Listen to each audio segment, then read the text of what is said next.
More than ever in Nigeria's politics, there is massive political participation from the youth. With just a few weeks to go before the presidential election, and with many stories coming out of Africa's biggest and most populous country, many Nigerians are looking towards the future to own the moment.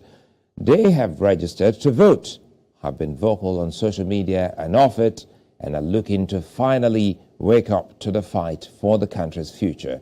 But questions persist about how ready Nigerian youth are. The leading powers vying for Nigeria's most prominent political seat have based their greatest strength on youth and what they have to offer. Nigeria's political history is facing a point in time when difficult questions are expected to be asked by the youth and what becomes of their future. Who has the best shot and what can they expect? Well, Nigeria's PVC, that's the voter card, problems are also hot on the burner, with more registered voters revealing their access to voting is nowhere to be found. It's Politics HQ. Welcome. My guest tonight, first, Adetunji Omotola, Global African Thought Leader, joins me live. Good to see you and thanks for your time. We were meant to have a studio conversation. First, let me welcome you back home from South Africa. The last time we had this conversation, you were still in South Africa. So, what brings you home? Yeah, a number of things. Thank you very much for having me on your show, Slaman. It's a hot Tuesday evening, and I'm happy to be home. I have a number of things that has brought me home. I've come to see my mother. My mother is 82 in a few weeks' time. And also I've come to polish off my legal qualifications. I'm a lawyer, but I have never practiced law for a day. So I'm trying to see if I can get in the mix, because there's going to be a lot of legal challenges after these elections. And also I have a speech to give at the University of Lagos on diaspora and the role they can play in development of Africa, particularly the Nigerian diaspora, that is about 20 million, somewhere there now. So you have a full plate. But again, let's talk about the election. And, you know, a lot of people have started talking about the access that they will be getting on the day. And the only thing that gives you that access is your voter card. And I understand you're also a voting Nigerian, and you have registered. Let us in on your personal experience in getting your personal voter card.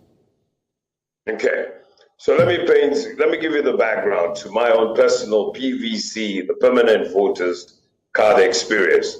In February last year, almost a year to this day, I arrived in Lagos and I said I was going to do a number of things: PVC, BVN, and the national identity number, NIN. And I managed to get all those except for the PVC. And they said to me at the Oshodi Solo local government that I should return in August. This was in February last year. And they said I should return in August for the PVC to be collected. Of course, there's been a lot of reasons why one could not fly back just for the PVC. But in any case, I then came back on the 1st of February, and I proceeded on the deadline, the last day, which is Sunday, the 5th of February, to Oshodi Solo, in the company of a friend of mine who actually had gone through the entire process, not only to get a PVC, but also to contest for elections for the House of Assembly in Koshofe constituency in Lagos State. And once we arrived there, in fact, I called another lady who had queued up with me last year when we went through the baptism. I think we spent about 3 hours on that queue last year. And she was actually skeptical about coming, but I insisted that we should go through the experience again together. And she got there ahead of me. I think she got there at 8:30. I arrived there at about 9 o'clock with my friend. And once we got there, I only had a piece of paper given to me. Well, she also had the same thing, but it was just a piece of paper with all the details, the polling unit, your name and all of that, your middle name and surname. But mine had already been, it had become blurred. So I wrote it on a piece of paper. So when I got there, she wasn't having it. She said, look, this is not good enough. We have to print it out. And I was hesitant about printing it out. But anyway, so I went with the flow and we gave the paper, and many of us were there, probably about 250 people when I arrived, and we gave it to a gentleman. So they quarantined it into different areas, Ejigbo, Okota, Isolo. So I'm based in Isolo. So anyway, so they then took the papers in. So within a few minutes, or maybe 20 minutes, they came out, a gentleman came out with a loudspeaker and started calling out names. And then a few minutes after, another gentleman came out.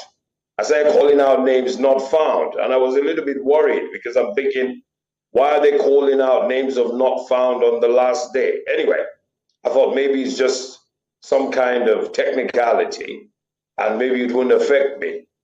And 3 hours later, the lady who came with me, myself, and a brother-in-law, they told us our PVCs had not been found. So what next? Oh, well, we're going to send you an SMS, a text message on the number that you used to apply. In my case, the SIM card I used, I can't even find it anymore because it's over a year. It's a Nigerian number. So I actually came in with my South African number. So I knew automatically that if that was the only recourse, SMS, then there's no ways that they would be able to reach me. And that was how I wrote about it, about my experience, because after leaving that place, I felt totally distraught that I flew almost 6,000 miles just to be told that I am not found on the INEX system, in spite of being on the printout, which all of us did before we could even lodge our collection request on the day. Let me jump in here, Adetunji. When you say you've been told that your data is not in INEX compiled list of voters, did you get that story from INEC official or just some? Yes. Yes, basically what happened, Suleiman, was that as there's a gentleman, somebody comes out and says, here are some cards, then they call out the names. Another person comes and they are INEC officials, but there are two different batches. One was for those with cards to be collected. The other one was not found. And the not found was growing in number, almost in the same exact number as those that have been found and ready for collection. And that was where I smelled a rat, because when you go to the INEC portal, we printed out our names. You know, you put your name, your name and your date of birth, and then you put some other information that I can't remember. So we actually on the portal, and so how come we're on the portal, but I can't find our cards? So I found that fishy, and you know, my mind started to work in a funny way, and I'm thinking, because even today, earlier, I was speaking to some gentlemen who are corporate guys. One is, they're in advertising, and they said they gave up on the process because they were actually asking them to pay to get it. And they thought, they're not going to pay. This was only about an hour ago. And I just bumped into them. So it seems to me that there are people in INEC who want to be paid. So people are being, let's get, sorry, I have to take it back again. So some people are being asked to pay to get their PVC. Absolutely. That's what I was told this evening, because I was asking the gentleman, I said to them, we need to, as a people, have conviction. As Nigerians, we must have conviction. If we don't have conviction, we won't get anything done. It doesn't matter how much, we make noise. We must have conviction. And they said, look, we are not voting. These are two young men. I'm sure they're at least a decade younger than me. And they said they're not interested because they were asking them to pay to collect their PVC. And in fact, they said the ordeal they went through to try and register, it was actually a nightmare. And I can tell you categorically that when I went to queue to register for my PVC, people were jumping the queue ahead of me for hours on end. And I suspect there may have been some inducement for them to be able to get ahead of me because the queue never moved. And I was peeved about it. So it's been a nightmare for me because 1 year later, I'm here, I'm a statistic, not found. And this is the most pivotal elections in the last 2 decades in my view. And that's the painful aspect. You've always spoken about this election in all places across the continent, and here you are at this moment. You can't find your PVC. What else have you been able to do? Or have you been able to reach out? Is there a communication line where you can reach INEC to ensure? Because I mean, a year ago you registered, so you must have a PVC that is lying somewhere without your knowledge. Yes, look, I've done what a good citizen would do. I've spoken to my friend, who is not only a lawyer, but he's also a politician. And he said he will reach out. In fact, there's still 2 weeks or almost 3 weeks to the process.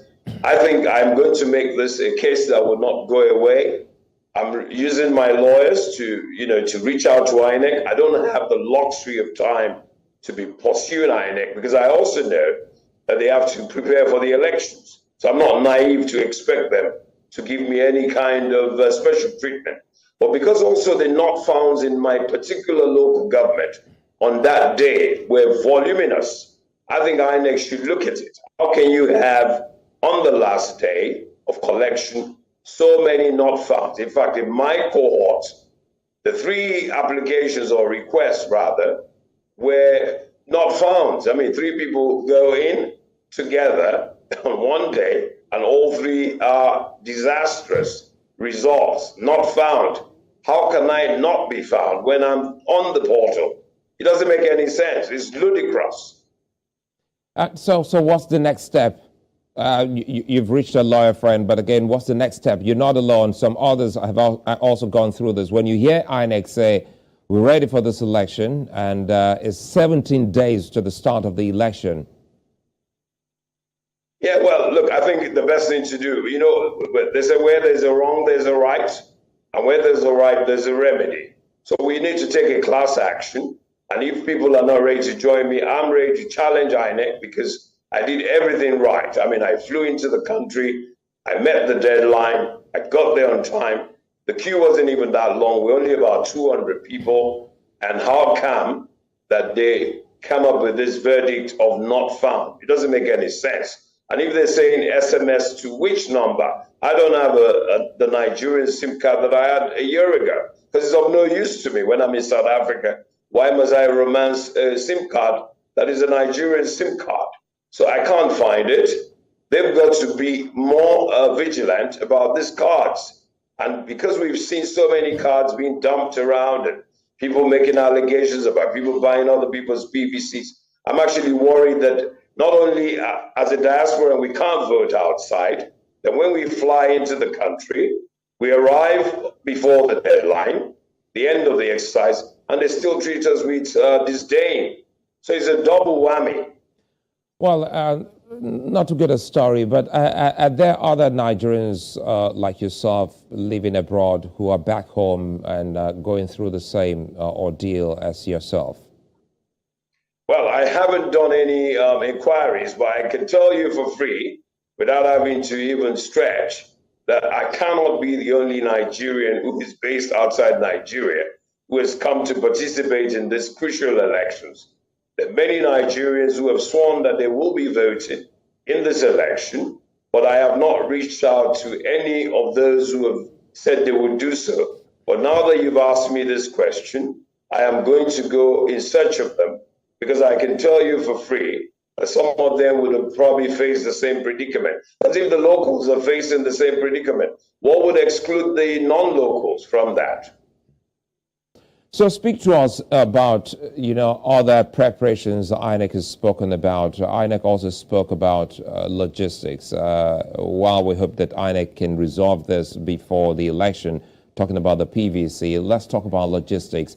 And INEC is also partnering with the transport unions to ensure that, and the Maritime Transport Union to ensure that these two bodies help in ensuring that they get to the nook and crannies of our cities and our villages for the election. Okay, let me first say a personal experience about logistics. That's always important. My family home is in Isolo, and so I'm staying in a part of Lagos called Ikeja. And Ikeja to Isolo on a good day shouldn't take you more than 10, 15 minutes. But when I visited my mom this past few days, it took me about an hour because there's a particular road called Aswani just off the service lane there. And it's almost like a crater. For you to just drive 100 meters, you spend about 10 minutes going from left to right, and almost like you're climbing a mountain, you know. And so if that is the nature of the terrain that INEC wants to traverse over 1 million square kilometers, and in a day or in a week or two, all I can say is I wish them all the best. I pray for their success, but it's going to be a major challenge for them because the roads are not really that great, and they have to go into remote areas to be able to ensure that people are able to vote. They talk about 176,000 polling units. That's a lot of polling units. So I really wish them all the best. But from that example I gave you, I think they're going to meet a lot of challenges up and down the country. And then we also have the security challenge as well. So I'm praying for them. I wish them all the best. Yeah, I was going to ask about security challenge, which is quite big, specifically looking at some other regions, the southeast and somewhere around the northeast. But quickly here, before we let you go, you said you smelt a rat now. We're coming back to where we started off, looking at the predicament of many young Nigerians and even elderly Nigerians unable to get their permanent voter cards. And with the beavers, which many have said, whether you like it or not, the days of rigging are over. With the conversation we're having now that some people are being asked to pay for their voter cards, while some are unable to find their voter cards, you still think that some people can actually circumvent the system? Well, I mean, if I can't vote, that's already one vote lost. And there are many others on that day. There's so many tricks around this whole process. There's the pre-voting tricks, and then there will be on-the-day tricks. Because, I mean, look at the situation in the country. There's no cash, there's no petrol, people can't move. So you can imagine a day on the day of the election, if you can't move, and if you don't have any money, how are you going to go and vote?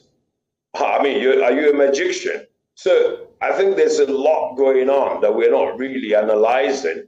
People are thinking it's just going to be honky-dory. All of those things that are happening just a few weeks before the election, in my mind, it tells me that there's already some, abracadabra going on. I don't know who is responsible for it, but it doesn't make any sense to not have mobility by the citizenry 2 weeks before an election. There's no cash. The machines are not working. The bank terminals are not working. I see bankers jumping the fence of their building, running away from customers who are angry and looking for money. This is not the condition that you should have, or conditions you should have in place before a general election that decides not only the presidential, but also governorship, House of Representatives, the Senate, and even House of Assembly. Never in the history of Nigeria since 1923, when we started having elections, have the citizenry being subjected to so much frustration and trauma as this one. And it is a tragedy for Africa, not only for Nigeria, but for Africa. Now, speaking of Africa, apologies button in there, Tunji. Speaking of Africa, we saw what went down in Kenya, and now INEC chairman was also in Kenya, and the last outside big visit was at the Chatham House. He spoke about preparations, and everyone seemed to be ready. Now, speak to us about the feeling of Africans towards this particular election and how much of hope they have with us.